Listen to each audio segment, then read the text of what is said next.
Hello students, আমরা আগের ভিডিওতে আলোচনা করেছিলাম যে তরলের প্রসারণ এবং গ্যাসের প্রসারণ কিভাবে হয় আর কি কি গুণাঙ্কের প্রয়োজন হয়ে থাকে। এখন আমাদের আলোচনার এই চ্যাপ্টারে শেষ টপিক হচ্ছে তাপের পরিবহন এবং এই সংক্রান্ত কিছু গুরুত্বপূর্ণ আলোচনা। তো তাপের পরিবহন কি জিনিস না, একটা যদি ধাতব দণ্ড নিই আমরা, সেই দণ্ডকে ধরো এক প্রান্ত থেকে অপর প্রান্তে একটা জ্বলন্ত উনুনের মধ্যে রাখলাম। কি দেখব না, আমরা যে হাতে ধরে রেখেছি দণ্ডটা, এক প্রান্তে যদি আমি একটা মোমবাতি জ্বালাই তাহলে দেখবো অপর প্রান্তটা কিন্তু দণ্ডের কিছুক্ষণের মধ্যেই গরম হয়ে গেছে। এর কারণ কি না, যেহেতু আমরা জ্বলন্ত উনুনের মধ্যে রেখেছি কিংবা একটা মোমবাতি রেখেছি, তাহলে সেই জ্বলন্ত উনুন কিংবা মোমবাতি থেকে তাপ দণ্ডের মধ্য দিয়ে সঞ্চালিত হয়েছে এবং সঞ্চালিত হয়ে আমরা যে হাতে ধরে রেখেছি সেখানে গিয়ে পৌঁছায়, তাই আমরা হাতে গরম অনুভব করে থাকি। তাহলে তাপ সঞ্চালনের এই প্রক্রিয়া কিংবা এই পদ্ধতিকে আমরা বলি তাপের পরিবহন। এছাড়া তাপের বিকিরণ রয়েছে, পরিচলন রয়েছে। তো আমাদের সিলেবাসে কিন্তু তাপের পরিবহনটাই মাধ্যমিকের জন্য রয়েছে। তাহলে তাপ সঞ্চালনের সংজ্ঞা কি বলা যেতে পারে? তাপ সঞ্চালনের যে প্রক্রিয়াতে কোনো পদার্থের উষ্ণ অঞ্চল থেকে কিংবা উষ্ণতর স্থান থেকে শীতল অঞ্চল কিংবা শীতলতর স্থানে অণুগুলির কম্পনের দ্বারা তাপ সঞ্চালিত হয়। অণুগুলির কম্পন বলেছি, কিন্তু অণু যাবে না, কিন্তু তার মানে অণুগুলির কোন রকম স্থানচ্যুতি হয় না, তাকেই আমরা বলি তাপের পরিবহন। তাহলে এটা মাথায় রাখবে। এই প্রসঙ্গে একটা কথা বলি, অনেক সময় এই কথাটা উচ্চারণ করা হয় যে তাপ পরিবাহিতা, সেটা কিন্তু তাপ পরিবহন নয়। তাপ পরিবাহিতা মানে হচ্ছে যে কোনো পদার্থের তাপ পরিবহনের ক্ষমতাকে আমরা তাপ পরিবাহিতা বলে থাকি। তাহলে স্বাভাবিকভাবে বুঝতে পারছো সব পদার্থে তাপ পরিবহন ক্ষমতা সমান নয়। এখন ভেবে দেখো, সিলভার কিংবা রূপার যা তাপ পরিবহন ক্ষমতা হবে, সেইটা অন্য কোনো একটা অধাতুর নাম নিলাম, তার কি ওই রকম তাপ পরিবহনের ক্ষমতা হবে? নিশ্চিত হবে না। কিছু ব্যতিক্রম অবশ্য রয়েছে, কিছু অধাতু তাপ পরিবহন ভালোই করতে পারে। এবার প্রশ্ন হচ্ছে, তাহলে বিভিন্ন পদার্থের তাপ পরিবহন করার ক্ষমতা বিভিন্ন। এই ভিত্তিতে আমরা কয়েকটা উদাহরণ দেখতে পারি। যেমন তাপ পরিবহনের কথা যখন উঠেছে, যেরকম আমি তোমাদের দণ্ডের উদাহরণটা দিলাম, তোমরা ভেবে দেখো তো, আমরা একটা লোহার চেয়ার বাড়ির ভেতর থেকে যে রোদে কিছুক্ষণ রেখে দিই, তাহলে লোহার চেয়ারটা গরম হয়ে যায়। তাহলে হাত দিয়ে চেক করলেই আমরা বুঝতে পারি এটা এখানে কি হলো না, সূর্য থেকে তাপ পেয়েছে। কিভাবে না, তাপ তো এসেছিল বিকিরণ প্রণালী, কিন্তু এ পেলো এই যে হাতে আমরা দিলাম, সেখান থেকে পরিবহন প্রক্রিয়াতে আমরা গরমটা অনুভব করতে পারলাম। বরফকে কিছুক্ষণ হাতের মুঠে ধরে রাখলে কি হয় না, বরফ গলে যায়। কি করে বরফ গলে গেল? তাপ কোথা থেকে পেলো না, সেই তাপটা, সেই লিন তাপটা আমাদের শরীর থেকে বরফ সংগ্রহ করেছে। প্রচন্ড ঠান্ডা খেলে, তো প্রচন্ড ঠান্ডা আমরা খেয়ে নিলাম।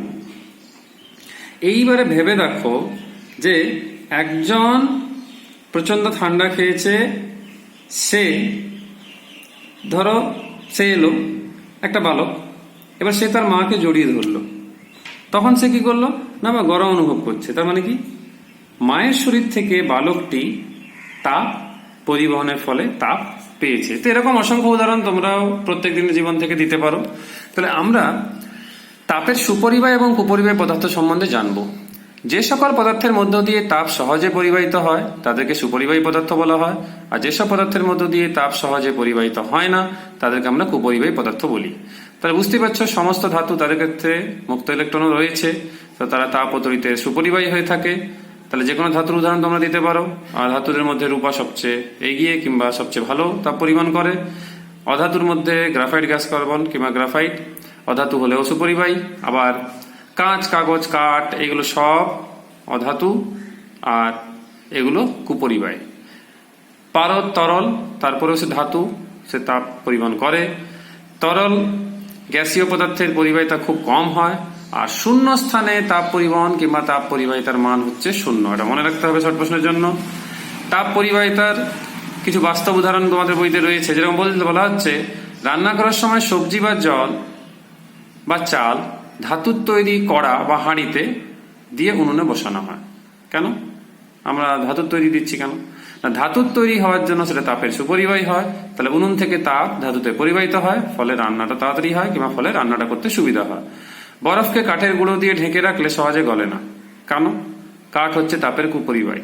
তাহলে বায়ু থেকে সরাসরি ওই আবদ্ধ বরফ সহজে কিন্তু তাপটা পেতে পারে না কিংবা কম পায়, তাই সময় লাগে, তাহলে সহজে গলে না। তো এরকম অনেকগুলো উদাহরণ রয়েছে। আমরা হাতে কলমে এই উদাহরণটা দেখব। এটাও আমাদের খুব একজন বিখ্যাত বিজ্ঞানীর পরীক্ষা, ইঞ্জেন হজের পরীক্ষা। একবার তোমাদের পরীক্ষাতে এসছে। এই ইঞ্জেন হজের পরীক্ষাটা আমাদের ছায়ের বইতে যে রয়েছে, অন্যান্য বইতে হয়তো একটু বেটার রয়েছে, আমি অন্য বই থেকেই তোমাদের বলছি। তো এইখানে এই যে ইঞ্জেন হজের যে পরীক্ষাটা রয়েছে, এখানে দেখতে পাচ্ছ ফুটন্ত জল আছে আর বিভিন্ন রকমের ধাতব দ্বন্দ্ব দেখতে পাচ্ছ, ঠিক আছে। প্রত্যেকটাকে পালিশ করা হয়েছে, ঠিক আছে। এবারে একই রকম ভাবে কিন্তু পালিশ করতে হবে যাতে করে বিকিরণ ক্ষমতা একই হয়। এবার একটা বড় পাত্র দেখতেই পাচ্ছ। এবার সবগুলো এতে মধ্যে কি করা হয়েছে, প্রত্যেকটায় কি না আমরা মোমের প্রলেপ সমান পরিমাণে দিলাম। এইবারে ফুটন্ত জল থেকে তাপ সংগ্রহ করলো, যখন শীত অবস্থায় এলো সবার ক্ষেত্রে দেখো সমান পরিমাণের কিন্তু মোম গলে যায়নি, কোথায় বেশি কোথায় কম। তাহলে বেশি যেখানে হয়ে যাবে বুঝতেই পারছো যে একই পরিমাণ তাপ নেওয়া সত্ত্বেও ভিন্ন ভিন্ন দৈর্ঘ্যের মোম গলেছে, যেটা তোমাদের বইতেও রয়েছে। তোমাদের বইতে দুটো কি তিনটে ধাতু নিয়ে আলোচনা করেছে, তিনটে ধাতু নিয়ে আলোচনা করেছে। তাহলে এখান থেকে আমরা পরিষ্কার বুঝতে পারছি যে তামার ক্ষেত্রে বেশি পরিমাণ মোম গলেছে, তাহলে তামার তড়িৎ পরিবহন করার ক্ষমতা বেশি আছে কিংবা ভালো আছে। এই জিনিসগুলো বোঝার জন্য আমরা যে রাশিটা কথা প্রচুর গুরুত্বপূর্ণ আমাদের জন্য, সেটা হচ্ছে তাপ পরিবাহিতাঙ্ক। সেটা পরের পৃষ্ঠায় রয়েছে। তার আগে আমরা যে জিনিসটা আলোচনা করব আমাদের বইতে যেটা রয়েছে, সেটা হচ্ছে তাপের স্থিতপূর্ব অবস্থা ও স্থিত অবস্থা। নামটা কাছাকাছি হলেও জিনিসটা একই নয়, জিনিসটা একটু বুঝে নিই আমরা। এখানে দেখতে পাচ্ছ একটা রড রয়েছে কিংবা একটা দণ্ড রয়েছে, একটা তাপীয় উৎস দেওয়া হয়েছে যার উষ্ণতা হচ্ছে θ1, তোমরা T1ও নাম দিতে পারো। আর অন্য প্রান্তের উষ্ণতা হচ্ছে θ2 আর দৈর্ঘ্য হচ্ছে d। তার মানে আমি এটা বলতে চাইছি, যদি কোনো তাপ ক্ষয় এর মাধ্যমে বিকিরণ পদ্ধতির জন্য যদি না হয়ে থাকে, তাহলে দণ্ড কি করবে, তাপীয় উৎস থেকে তাপ সংগ্রহ করবে, তাহলে তাপ পরিবহন হতে থাকবে। তাহলে প্রত্যেকটা স্তর যে রডের রয়েছে সে তাপ শোষণ করবে, তাহলে প্রত্যেকটা স্তরে তাপমাত্রা বৃদ্ধি পাবে আর পর অংশে তাপ পরিবহন হতে থাকবে। তার মানে কি, সর্বত্র উষ্ণতা কিন্তু এখন একই হয়নি আর প্রত্যেকটা স্তর শোষণও এখন হচ্ছে। তার মানে এটা স্থির অবস্থা হওয়ার আগের মুহূর্ত, মানে ইনিশিয়াল পার্ট, তার আগা, মানে বিফোর দ্যাট। তাহলে বিফোর পার্টটা একেই বলা হয় স্থিত পূর্ব। পূর্ব নাম থেকেই বুঝতে পারছো, এই অবস্থাকে বলা হয় স্থিত পূর্ব অবস্থা। এরকম অবস্থা কিছুক্ষণ ধরে চলতে থাকবে। চলতে চলতে এরকম কিছু সময় চলার পর দেখা যাবে আর কিন্তু স্তরগুলি তাপ শোষণ করছে না, তার মানে স্তরের তাপমাত্রা আর বৃদ্ধি হচ্ছে না।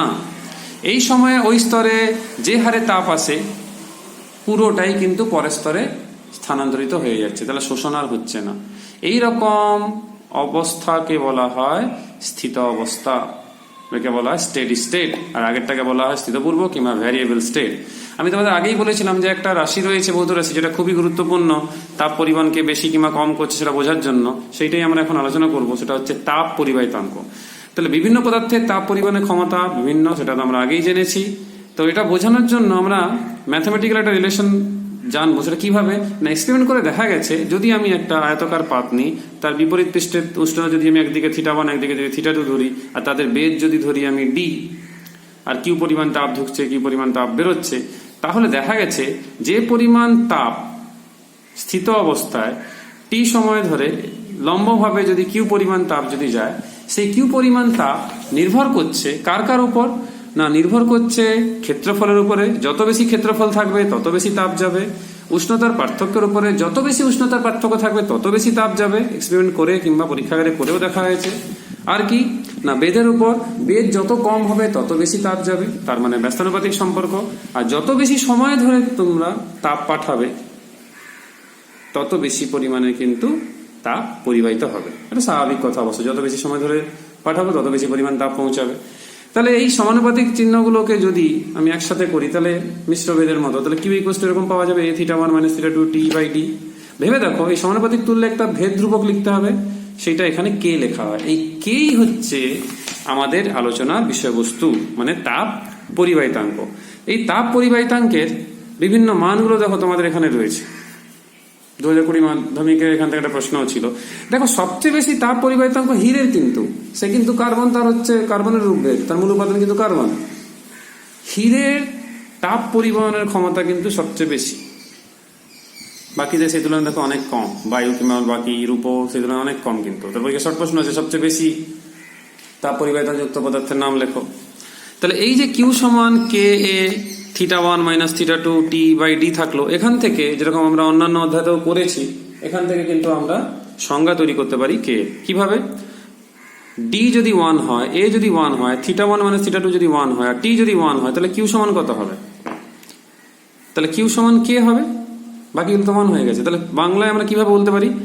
কোনো পদার্থের একক বেধ ও একক প্রস্থচ্ছেদের ক্ষেত্রফল যুক্ত একটি পাতের দুই বিপরীত পৃষ্ঠের উষ্ণতা পার্থক্য একক হলে স্থিত অবস্থায় পাতের এক পৃষ্ঠ থেকে অপর পৃষ্ঠে লম্বভাবে একক সময় যে পরিমাণ তাপ পরিবাহিত, দেখো সবগুলো একক ছিল তাই আমরা লিখলাম, তাই আর লম্বভাবে বুঝতেই পারছো সোজা যাবে তো আঁকা বাঁকা ভাবে যাবে না, ঠিক আছে? তার মানে তো একটা শক্তি, লম্বভাবে একক সময় যে পরিমাণ তাপ পরিবাহিত হয় তাকেই বলা হয় সেই পদার্থের তাপ পরিবাহিতাঙ্ক, কিংবা ইংলিশে থার্মাল কন্ডাক্টিভিটি।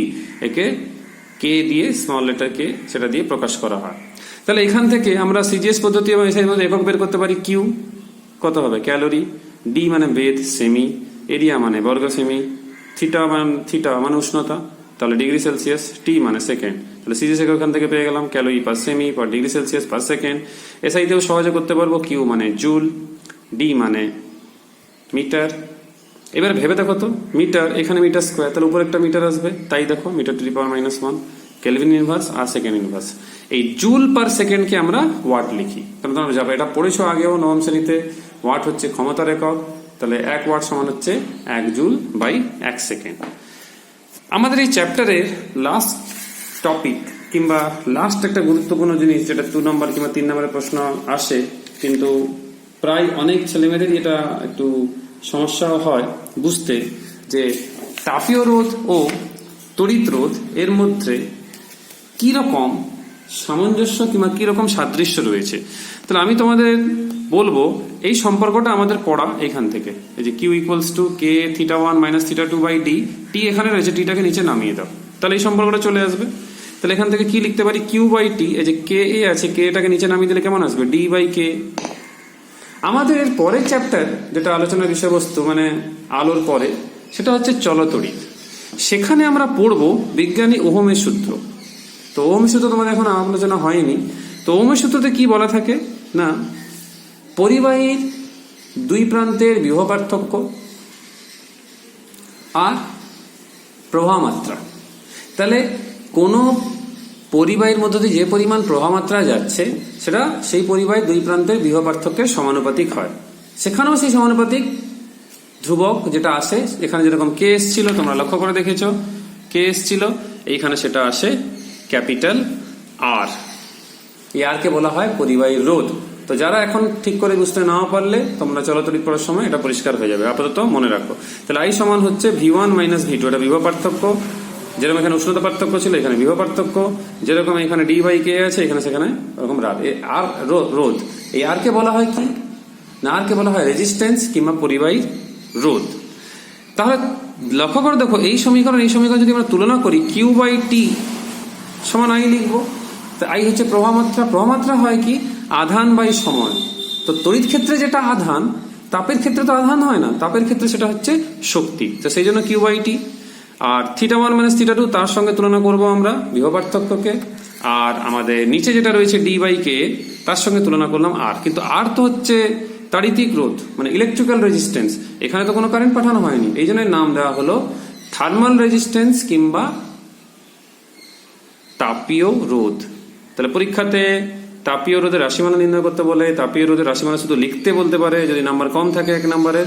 তাহলে দেখো ডি বাই কে আর এর সাথে তুলনা করে, তাহলে তোমরা ভাববে হয়তো তাপের পরিমাণ তড়িৎ পরিমাণ মিল কোথায় আছে। না, ওই যে এখানে যেরকম উষ্ণতা পার্থক্য করে তাপের পরিবহন হয়, এখানে ওরকমই বিভব পার্থক্য হলেই কি বিভবের পার্থক্য হলেই তড়িৎ পরিবহন করে। তোমরা শুনেছো এইটাও, যে উচ্চ বিভব থেকে নিম্ন বিভবের দিকে কারেন্ট সবসময় যায়। তাহলে বিভব পার্থক্য সৃষ্টি হলেই তো যাবে, বিভব একই থাকলে কখনই যাবে না। যেরকম 9-এ ক্যালোরিমিতির মূলনীতি তোমরা পড়েছিলে, উষ্ণতা পার্থক্য থাকলেই উষ্ণ বস্তু কি করতো না, তাপ বর্জন করতো, আর শীতল বস্তু সেটা গ্রহণ করতো। কিন্তু যদি পার্থক্যই না থাকে তাহলে কোনোভাবেই তাপে পরিবহন হবে না।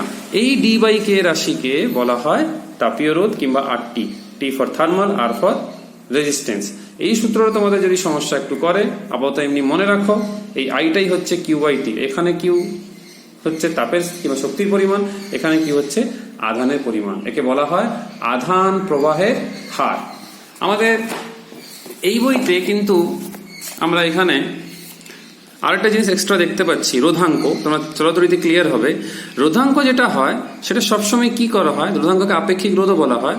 সেইটা আমাদের তড়িতের ক্ষেত্রে যেটা হয় সেটা রোধের অন্যেনক হয়। তো এখানে রোধের অন্যনক মানে কি, এখানে রো যেটা তার অনুরূপ রাশি হচ্ছে এখানে 1/k। এই জন্য 1/k কে আমরা তাপীয় রোধাঙ্ক বলি। যেরকম 1/r কে যেরকম রো বলে চলতড়িতে, আমরা ওইরকম আমাদের ক্ষেত্রে কি কে সেটা, তাহলে 1/k কে আমরা বলি তাপীয় রোধাঙ্ক। যেটা আমি তোমাদের বলছিলাম যে তাপ ও তড়িৎ পরিমাণ মধ্যে কি এরকম সাদৃশ্য রয়েছে, যার জন্য আমরা তাপীয় রোধ ও তড়িৎ রোধের মধ্যে সাদৃশ্য খুঁজে একটা তাপীয় রোধের রাশিমালা বের করছি।